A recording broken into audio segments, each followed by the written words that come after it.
Oke, shalom. Ya, ibadah ketiga ini sebetulnya adalah sambungan dari ibadah ke-1 dan kedua. Di ibadah pertama saya udah bahas 2 poin, ibadah kedua saya bahas jadi 4 poin, dan ibadah ketiga ini poin ke-5 dan ke-6. Jadi kalau saudara nggak datang, saudara bisa beli DVD-nya. Jadi saya bahas tentang tahun Ayin Gimel, tahun 5773. Kita tahu sama-sama, dan tahun ini adalah tahun naik ke level yang lebih tinggi. Tapi saya bahas tahun ini berdasarkan based on the Hebrew root, dari akar Yahudi sendiri. Jadi seperti apa akar Yahudinya? Oke, poin yang kelima. Gimel is a picture of the grace. Gimel itu adalah gambaran dari kasih karunia atau tentang kasih karunia. Kenapa? Karena huruf Gimel, sekarang dari bentuk hurufnya, huruf Gimel sebetulnya dibentuk dari 2 huruf. Yaitu huruf Zayin dan huruf Yod. Nah, langsung aja kasih lihat gambarnya. Nah ini. Huruf Gimel dibentuk dari 2 huruf. Huruf Zayin dan huruf Yod. Huruf Zayin artinya adalah pedang. Sedangkan huruf Yod itu artinya tangan. Jadi pedang dan tangan. Dari 2 huruf ini akhirnya membentuk huruf Gimel. Ini tahun Ayin dan Gimel. Nah ini Zayin, ini Yod. Jadi ini pedang, inilah tangannya. Dan orang Yahudi mereka baca dari kanan ke kiri. Jadi ini belakang, itu depannya. Jadi kalau dilihat di sini dibilang pedangnya ini menghadap ke belakang, karena ini pedangnya menghadap ke belakang, sedangkan tangannya yang terulur ke depan. Jadi arti tahun ini itu dibilang begini, may you soften your heart today, marilah kita lembutkan hati kita, karena kita tahu bahwa tangan Tuhan itu terulur kepada kita dan bukan ujung pedang penghakimannya Tuhan. Amin. Saya percaya bahwa Yesus akan datang yang kedua kali. Saudara percaya itu, amin? Dan ketika dia datang yang kedua kali, dia akan menjadi raja dan hakim. Tapi itu nanti, karena Yesus belum datang hari ini. Berarti hari ini pedangnya itu belum. Makanya ini gambar, ini pedangnya masih ke belakang dan tangannya yang ke depan. Tangan Tuhan terulur, makanya masih ada anugerah, masih ada kemurahan Tuhan. Ini masih zaman kasih karunia hari ini. Karena itu saya mau kasih saudara lihat dari awalnya. In the beginning, dari awalnya. Ceritanya begini, dari awalnya apa sih yang menjadi rencana Tuhan atas manusia? Apa yang menjadi rencana Tuhan dari manusia? Tuhan awalnya menciptakan manusia di Taman Eden. Dia menciptakan manusia pada hari ke-6. Berapa hari dia menciptakan dunia? 6 hari. Hari ke-7 dia beristirahat. Dan kalau saudara lihat di sini, menurut saudara ini gambar hari keberapa? Kelihatan gambarnya? Masih kelihatan ya? Ini udah ada Adam di sini, udah ada manusia di sini. Berarti ini udah hari ke-6. Dan manusia diciptakan pada hari ke-6. Apakah hari ke-6 manusia, Tuhan hanya menciptakan manusia? Tidak. Kalau saudara pelajari, hari ke-6 Tuhan masih menciptakan yang lain. Dia masih menciptakan binatang-binatang yang melata. Dia menciptakan ini gajah, kuda, semua kerbau, segala macam, itu dia masih ciptakan itu pada hari ke-6. Dan semua ciptaan Tuhan ciptakan dengan perkataannya. Tuhan bilang, jadi kerbau, jadi kucing, jadi kuda, jadi ini, jadi semua. Tapi untuk manusia diciptakan oleh Tuhan itu seperti handcraftednya Tuhan. Itu seperti pekerjaan tangannya Tuhan, itu seperti kreasi seni daripada Tuhan. Dan manusia dibilang diciptakan pada akhir daripada hari ke-6. Akhir dari hari ke-6. Pergantian hari di Israel itu dimulai ketika matahari terbenam. Jadi kalau kita ganti hari itu jam 12 malam, di Israel itu ini sebentar lagi, bahkan mungkin sekarang udah ganti hari. Kenapa? Ketika matahari terbenam, udah gelap, itu udah ganti hari. Jadi hari ini sebenarnya udah hari Senin kalau di Israel model begini nih. Jadi pergantian hari. Kenapa ganti harinya itu ketika matahari terbenam? Karena kalau saudara baca di kitab Kejadian, ini salah satu alasannya. Di Kejadian dibilang begini, Tuhan bilang, jadilah petang dan jadilah pagi, itulah hari pertama. Jadilah petang dan jadilah pagi, itulah hari kedua. Jadilah petang dan jadilah pagi, itulah hari ketiga. Jadi Tuhan menciptakan itu bukan pagi dulu, tapi Tuhan menciptakan petang dulu. Petang itu malam, sore. Makanya Tuhan menciptakan sore dulu. Makanya di Israel mereka memulai hari ketika matahari terbenam. Dan kalau matahari terbenam ini berarti begitu gelap itu masuk hari ke-7. Kalau manusia diciptakan pada akhir dari hari ke-6, ini menurut saya manusia mungkin diciptakan sekitar jam 4 sore. Gitu. Jadi menjelang pergantian hari, matahari terbenam, dari pagi Tuhan masih ciptakan semua yang lain, hari ke-6 Tuhan mulai bentuk manusia. Dan setelah manusia jadi, dihembus nafasnya oleh Tuhan. Begitu manusia jadi, begitu manusia buka mata atau hidup, apa yang dilakukan manusia? Kira-kira apa ya? Tidur. Setuju? Kenapa? Karena masuk hari ke-7. Dan hari ke-7 dimulai dengan petang, dengan gelap dulu, dengan malam dulu. Makanya begitu manusia diciptakan, apa yang Tuhan berikan kepada manusia? Stop, rest, istirahat, tidur dulu. Dan Tuhan menciptakan 6 hari. Kenapa Tuhan menciptakan 6 hari? Dan hari ke-7 dia bilang selesai. Hari ke-7 Tuhan beristirahat itu bukan karena capek. Bukan karena dia bilang, aduh capek ya udah 7 hari, udah 6 hari ini ciptain. Waduh ini udah hari ke-7 saya istirahat dulu lah, aduh pegel gitu. Enggak. Kenapa Tuhan berhenti dari penciptaan? Saudara harus ngerti. Tuhan berhenti dari penciptaan karena it is finished. Karena sudah selesai. Jadi kenapa Tuhan berhenti dari penciptaan? Karena sudah selesai. Dan selesainya itu adalah sempurna. Udah beres semua. Karena sudah beres semua, makanya Tuhan rest. Tuhan selesai. Jadi jangan salah, hari Sabat ada, makanya dibilang gini, God Sabat rest. Hari Sabat itu hari perhentian. Kenapa sekali lagi saya bilang Tuhan berhenti? Itu karena sudah sempurna, sudah selesai. It is finished, udah selesai. Dan manusia itu tinggal masuk kepada hari Sabat. Kenapa manusia diciptakan hari ke-6? Coba pernah kepikir nggak? Kenapa manusia nggak diciptakan hari ke-3 ya? Kenapa nggak hari ke-2? Bayangin kalau hari ke-2, binatang belum ada, makanan belum ada. Belum lagi ketika manusia udah ada, nanti Tuhan baru ciptain tumbuhan, tiba-tiba muncul dari sini, gitu. Tumbuhan tiba-tiba muncul, susah. Tapi kenapa manusia diciptakan pada akhir daripada penciptaan? Alasannya adalah yang pertama menurut saya, supaya manusia tidak merasa bahwa dia menciptakan sesuatu. Manusia tidak ikut campur dan Tuhan tidak melibatkan manusia untuk menciptakan sesuatu. Yang kedua, karena semua Tuhan persiapkan dengan demikian luar biasanya dan itulah diberikan kepada manusia. Jadi apa rencana Tuhan pada awalnya? Nah lihat kayak begini, ketika manusia buka mata, pas dia buka mata yang pertama dia lihat adalah Allah sendiri, Tuhan. Dan kemudian Tuhan cuma kasih manusia, apakah manusia disuruh kerja? Saya bilang tidak. Tuhan pun sudah tidak bekerja lagi. Karena manusia begitu buka mata dia hidup, dia ada pada hari ke-7. Hari Sabat. Dan begitu dia buka mata Tuhan cuma suruh manusia apa? Nah ini lihat ayatnya. Manusia tidak disuruh kerja, Tuhan cuma suruh begini. Beranak cuculah dan bertambah banyaklah, penuhilah bumi dan taklukkanlah itu. Berkuasalah atas segala binatang di bumi. Kata taklukan ini bahasa aslinya lebih condong bukan taklukan itu kayak susah ya kayak gulat gitu. Enggak. Taklukan ini lebih ke kata recognize. Kenali. Kenapa? Wajar. Kayak begini. Kalau bayi lahir kan dari kecil. Dari dia belum sadar dia mulai kenali benda. Tapi Adam itu diciptakan udah langsung gede. Dan begitu dia buka mata pasti dia bingung. Begitu dia belum pernah tahu tentang dunia. Begitu lihat tiba-tiba ada gajah yang punya belalai. Tiba-tiba lihat ya ada yang loncat-loncat ini. Wah yang ini kenapa? Ini korandangan gitu, merayap-rayap. Yang ini wih ada yang terbang. Wah ini ada di apa? Makanya Tuhan bilang kepada Adam, tugasnya Adam tidak menciptakan apapun. Dia cuma suruh Adam untuk kenali, recognize. Makanya Adam cuma kasih nama. Ini kucing, oh ini yang loncat-loncat kelinci. Oh ini ada loncat lagi, oh ini kanguru. Gitu. Oh ini gajah karena besar dan segala macam. Dan kemudian Tuhan bilang apa? Lihat, aku memberikan. Siapa yang berikan? Tuhan. Tuhan berikan kepadamu segala tumbuh-tumbuhan yang berbiji di seluruh bumi. Di seluruh bumi tumbuhan berbiji. Dan segala pohon-pohonan yang buahnya berbiji. Itulah yang akan menjadi makananmu katanya. Makanan siapa yang buat? Tuhan. Tuhan yang ciptakan. Lihat aku berikan, Tuhan berikan makanan. Apakah Adam harus membuat atau dia harus menanam dulu untuk makan? Tidak sama sekali.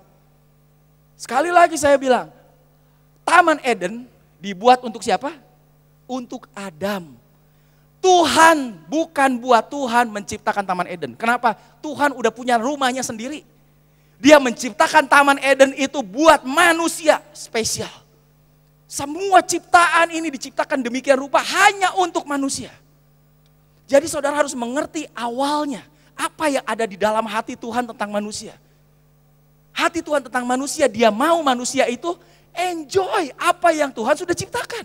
Enggak usah tanam, ini pada awalnya begini. Dia udah ciptakan, dia udah memberi, makanya aku beri. Semua tumbuhan dari disediain itu jadi makanan kamu katanya.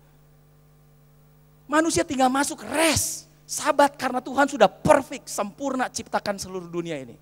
Tapi kemudian kita tahu ceritanya, Adam jatuh dalam dosa dan gara-gara dosa inilah dosa mulai menguasai dunia. Dan karena dosa menguasai dunia, sekarang rencana Allah sesungguhnya mulai berubah. Kalau tadi manusia cuma disuruh recognize, kenali, dan mau makan tinggal petik karena Tuhan udah beri, udah tumbuhkan. Sekarang mulai beda. Gara-gara dosa, dengan bersusah payah, engkau akan mencari rezekimu dari tanah seumur hidupmu. Wih, tadinya nggak usah apa. Gara-gara dosa, sekali lagi gara-gara dosa. Dengan bersusah payah engkau akan mencari rezekimu dari tanah seumur hidupmu. Semak duri dan rumput duri yang akan dihasilkan bagimu dan tumbuh-tumbuhan di padang akan menjadi makananmu. Sekarang semak duri, tumbuh-tumbuhan di padang, tadinya buah-buah. Dan ini lihat, dengan berpeluh sampai keringetan sekarang katanya, engkau akan mencari makananmu. Padahal tadi rencana Tuhan adalah Tuhan bilang, saya beri semua makanan. Kamu tidak usah menanam, kamu tinggal petik dan makan buahnya. Bahkan Tuhan menciptakan dengan daya regenerasi. Kalau habis, baiklah tumbuh-tumbuhan menumbuhkan tunas baru katanya. Dan buah-buah menumbuhkan lagi semua. Makanya Tuhan kenapa stop? Karena udah selesai semuanya. Tapi sekarang gara-gara dosa, manusia jadi susah. Sekarang susah payah sampai berpeluh. Kita harus cari makanan sampai engkau kembali lagi menjadi tanah. Sampai mati susah. Dan inilah kebanyakan orang hari ini hidup. Saya gambarkan tentang the redemption timeline atau garis penebusan daripada Tuhan. Karena Adam sudah berbuat dosa, makanya banyak orang hari ini mereka karena dosa Adam ini susah hidupnya hari ini. Sekali lagi saya ulang, apakah rencana Tuhan atas manusia untuk manusia susah? Sama sekali tidak. Tuhan menciptakan dunia ini, Tuhan menciptakan Taman Eden buat manusia. Gara-gara dosa itulah yang mengubah keadaan manusia. Dan banyak hari ini orang ya hidup dalam seperti begini. Mereka bersusah seumur hidupnya sampai kembali kepada tanah katanya, sampai mati. Susah, berpeluh, susah payah, kerja keras untuk hanya dapat makanan katanya. Dan kemudian mulai ada alternatif, sepertinya alternatif. Mulailah Tuhan turunkan yang namanya hukum Taurat. Zaman Musa. Dan ini hukum Taurat ini sekarang mulai ada garis yang berikutnya. Kebanyakan orang mereka ikuti garis putih yang bawah. Apa? Cuman hidup hanya untuk cari makan dengan susah payah dan mati. Karena itu Tuhan bilang begitu, karena dosa. Sekarang ada alternatif. Tuhan kasih hukum Taurat. Sepertinya alternatif. Dan sekarang dosa ada jalan keluar penyelesaiannya. Sepertinya. Gimana caranya Tuhan bilang, di hukum Taurat dikasih tahu, sekarang kalau kamu dosa, karena kan penyebab semua kekacauan itu dosa. Pindahin dosa kamu kepada binatang, potong binatangnya. Akhirnya apa? Dosa kamu selesai. Dosa kamu selesai, sekarang binatang itu yang berdosa, mati. Masalahnya begini, ada berapa hukum Taurat? 10? 10 hanya hukum dasar dari hukum Taurat. Hukum Taurat ada 613 hukum. Bayangin, 613 hukum. Dan semua isi hukum Taurat, apa isinya? Bisa dikategori dalam dua hal. Isinya semua pasti kata dimulai dengan jangan. Jangan membunuh, jangan berzina, jangan bersaksi dusta, jangan mencuri, jangan. Dan yang satu lagi, harus. Dan jangan. Makanya hasilnya apa dari hukum Taurat? Ternyata ayatnya bilang, nah semua ini ada di dalam perjanjian lama. Cerita di Alkitab kita perjanjian lama. Makanya Roma kemudian bilang begini, sebab tidak seorang pun, kalau tidak seorang pun berarti satu orang juga gak ada, yang dapat dibenarkan di hadapan Allah oleh karena melakukan hukum Taurat. Gak bisa, karena apa? Ada 613. Bayangin begitu kita potong dosa kita, pindahin ke domba, potong selesai, mau pulang ke rumah, di jalan ketemu teman kita, kemudian ditanya, mampir dulu dong, ayo ke rumah saya dong itu. Kemudian kita bilang gini, aduh sorry lagi sibuk padahal apa? Males, sebel sama orang itu. Dosa? Dosa. Berarti kudu balik lagi dong, potong lagi satu lagi. Begitu pulang, dosa lagi karena apa? 613 hukum. Setiap itu gimana bisa? Makanya tidak seorang pun gak bisa. Bahkan dibilang di sini, karena justru oleh hukum Taurat, orang mengenal dosa. Jadi sebelum ada hukum Taurat, apakah dosa ada? Dosa sudah ada. Tapi orang gak sadar itu dosa. Saya ambil contoh kayak begini. Maaf sekali ini Pak Yusuf, maaf ya Manya, tolong nanti dilap. Kalau saya khotbah sambil begini, boleh nggak? Kok sariri? Boleh nggak saya khotbah sambil begini? Jadi ya, susah jawab ya. Tapi kan semua tahu ini kan nggak etis dong gitu ya. Masa khotbah ngangkat kaki gitu? Kalau perlu saya berdiri di atas mimbar gitu, di atas ini kan nggak etis dong. Masa khotbah sambil ngangkat kaki begini? Tapi kan kalau saudara bilang nggak boleh, saya balik tanya. Siapa yang bilang nggak boleh? Mana aturannya? Ada yang bilang dilarang khotbah angkat kaki? Nggak ada. Begitu saya pulang hari ini, langsung sebentar malam ditempel di situ. Kalau khotbah dilarang angkat kaki, kunaon kararotor ya KB speaker gitu. Kalau saya datang lagi di sini diundang lagi, kemudian saya khotbah gini lagi, saya salah nggak? Salah, jelas. Kenapa? Karena ada tulisan dilarang. Itulah hukum Taurat. Gara-gara hukum Taurat, orang jadi tahu bahwa itu dosa.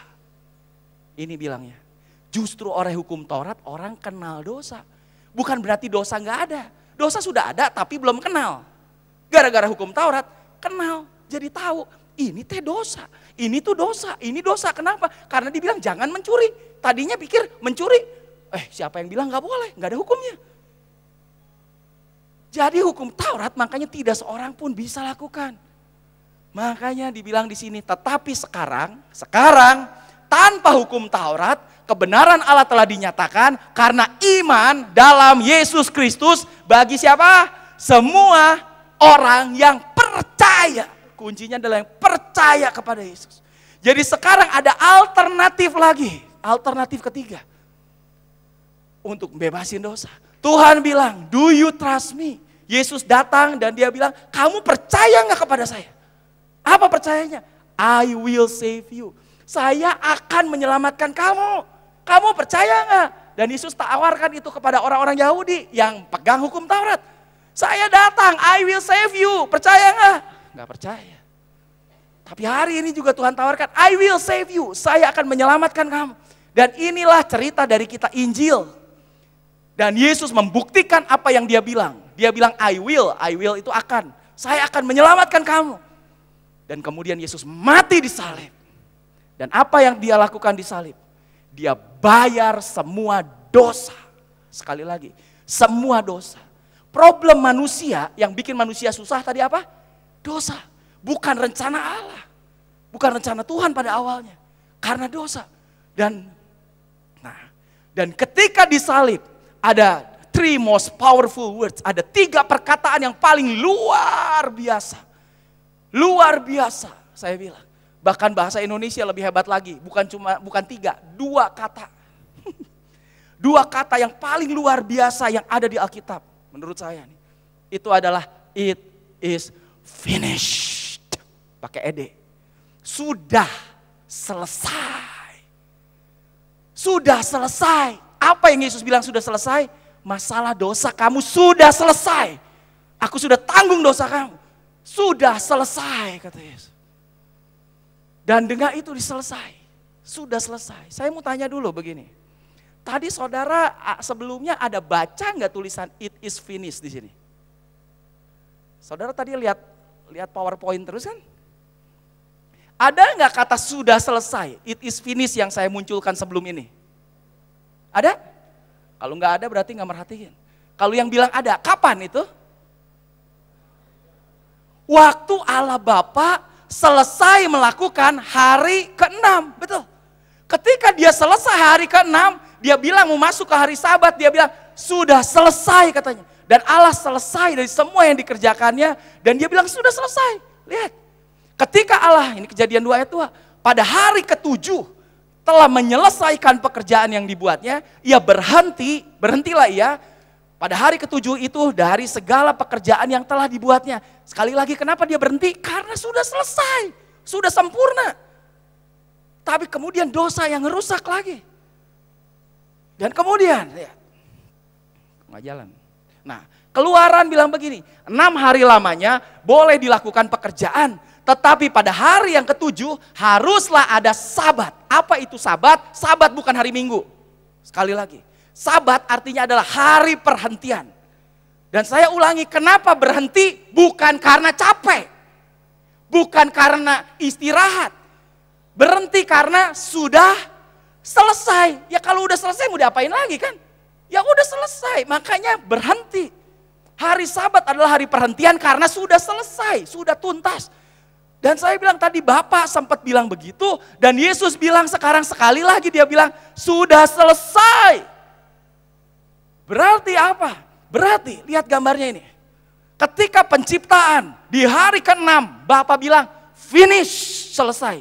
Dan manusia diciptakan hanya untuk masuk hari ke-7, menikmati semua yang sudah diselesaikan oleh Tuhan. Tapi karena dosa, kemudian Tuhan Yesus datang lagi. The work of redemption, kerja penebusan. Dan ketika kerja penebusan ini, dia Yesus bilang sekali lagi disalib, makanya ini kata yang paling powerful menurut saya di Alkitab. Dia bilang lagi, sudah selesai. Berarti kalau sudah selesai, berarti kita tinggal nikmati lagi hari Sabat. Amin. Seperti kayak dulu. Apa itu hari Sabat? Lihat dulu. Manusia tidak usah kerja. Adam tidak kerja sama sekali. Tuhan sediakan semua yang Adam butuhkan. Dan saya mau katakan sekarang tersedia lagi itu hari Sabat. Karena Sabat itu was made for man. Itu diciptakan buat manusia. Bukan manusia buat hari Sabat. Ibrani bilang, ini perjanjian baru. Ibrani bilang, jadi ini kabar baik. Saya suka banget ayat ini. Kenapa? Masih tersedia. Hah? Tersedia? Iya. Masih tersedia suatu hari perhentian. Hari ke-7 bagi umat Allah. Tersedia lagi? Ya. Hari perhentian, hari Sabat itu seperti apa? Lihat zaman Adam. Adam tidak kerja apa-apa. Tuhan sediakan semuanya karena Tuhan yang sudah mengerjakan selesai semuanya. Dan Yesus melakukan lagi sekali itu. Yesus melakukan lagi sekali ketika dia mati di salib.